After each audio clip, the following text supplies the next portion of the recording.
If your savings, your home, or your pension are sitting quietly in the background of your retirement plan, there's a conversation happening in Westminster right now that could change all three.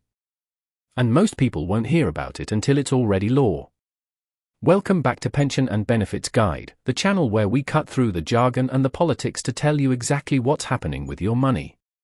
Every week, I go through the pension forums, the property groups, and the financial news so you don't have to.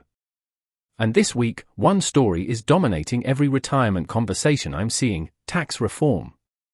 Andy Burnham has said there's room for movement on tax. And if you're retired, or getting close to it, that's a sentence worth paying attention to. Because when politicians start talking about room for movement, it's usually your savings, your house, and your pension that end up in the firing line. I'm not a politician, and I'm not here to tell you who to vote for. I'm simply here to break down what's being discussed, and what it could mean for people in or near retirement. Let's start with the basics. According to what Burnham has said, and what most economists are predicting, the big four taxes, income tax, national insurance, corporation tax, and VAT, are considered politically off the table. So instead, the focus is shifting to property, wealth, and business. And for a lot of you watching this, that's actually the bigger deal, because property and wealth are exactly where retirees tend to hold what they've got. First up, a new property tax. If you own your own home, this affects you directly, no matter your income. What's being discussed is either a land value tax or a proportional property tax, either of which would replace the current system of stamp duty and council tax. For many retirees, that would be welcome, because the current system is genuinely broken for people our age. Take stamp duty. Picture an older couple whose kids moved out years ago, now rattling around in a 5-bedroom house that's too big and too expensive to maintain. Downsizing makes sense, but the stamp duty bill on the smaller place can run into tens of thousands of pounds, enough to make people stay put. That's bad for them, and bad for younger families who need those homes to come onto the market. Removing stamp duty could unlock real movement in the property market. Now council tax, and this one should raise an eyebrow. It's still based on 1991 property valuations. A semi-detached house in Manchester worth £300,000 might pay around £2,500 a year. An £8 million mansion in Knightsbridge, in the top band, often pays a similar amount. A retired couple in an ordinary semi can end up paying almost the same as someone in an £8 million London mansion. And council tax doesn't care whether your income is £40,000 or £12,000 from your state pension, it's the same bill.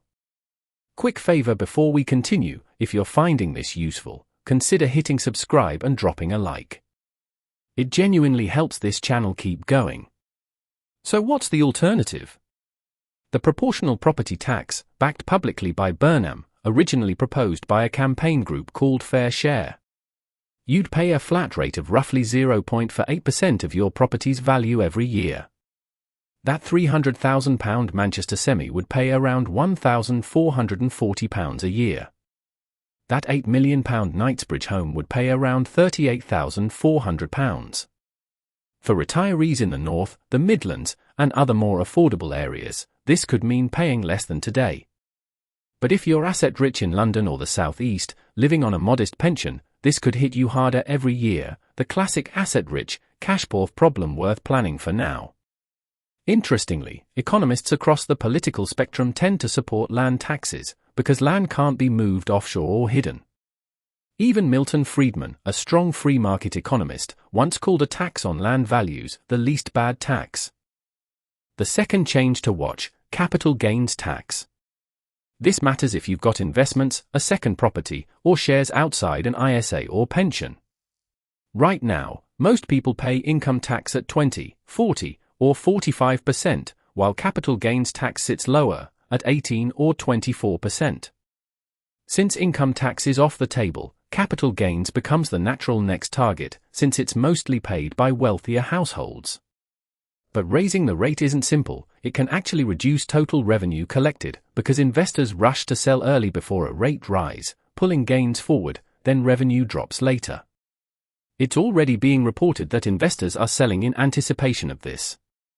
Most experts want capital gains brought closer to income tax rates, combined with an inflation allowance, so people aren't taxed on gains that are really just inflation.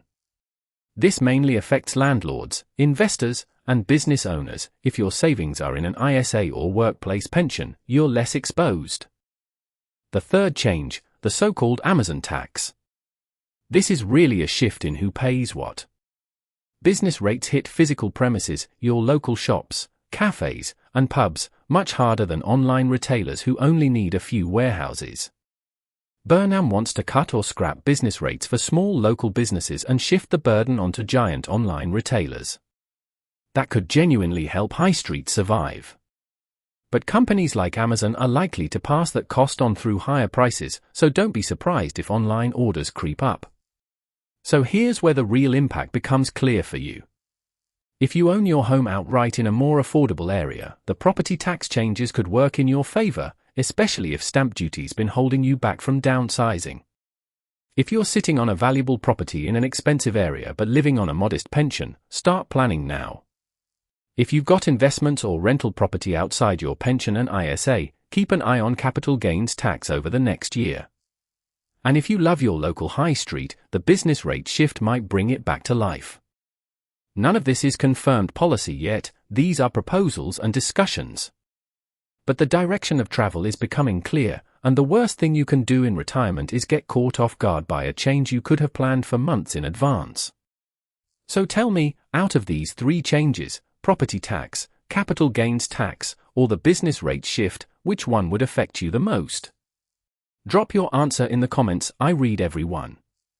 If this video helped make sense of what's coming, hit that subscribe button. It costs nothing, takes 2 seconds, and means you won't miss the next video when more details come out. Thank you so much for watching. Take care of yourselves, and I'll see you in the next one.